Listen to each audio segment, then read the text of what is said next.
Bilming, $3000 bitta video uchun prosta жалко-yu. Kstati, siz konkurs qilaman degandingiz. Blogerlardan birinchi obunachilarim 17 ishlatadi degandingiz. Nima bo'ldi? Gapingizga javob berasizmi? Konkurs uchun mana. Mana ikkinchisi oq uchun chiqqan rangi. Mana bitta to'rinchisi. O'zi bu telefonlaringiz originalmi? Qanaqa podelka emasmi? Qo'ying bittasi. Ko'pchilik shunaqa kommentariy yozibdi, to'g'ri, mana ochib mana guvohlik beradi, bu qiz o'zi ko'radi. Voy, rostdan.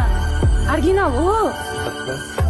400 mingta bo'lishim munosabati bilan sizlar uchun tarqataveraman. Sizlardan so'raladigan shart: prosta Instagramga obuna bo'lasizlar, like bosasizlar, do'stlarga jo'natasizlar. eShop Plus telefon yutolmaganlar diqqatiga $1000 yana o'ynaladi. Shartlari juda ham oddiy, maksimal darajada bosinglar, ana shu ishlarga jo'natinglar. Men o'ylayman 2 kunda 400 mingta qo'yib yuborasizlar, chunki 9000 ta odam qo'ygan xolos. Gazini bosinglar,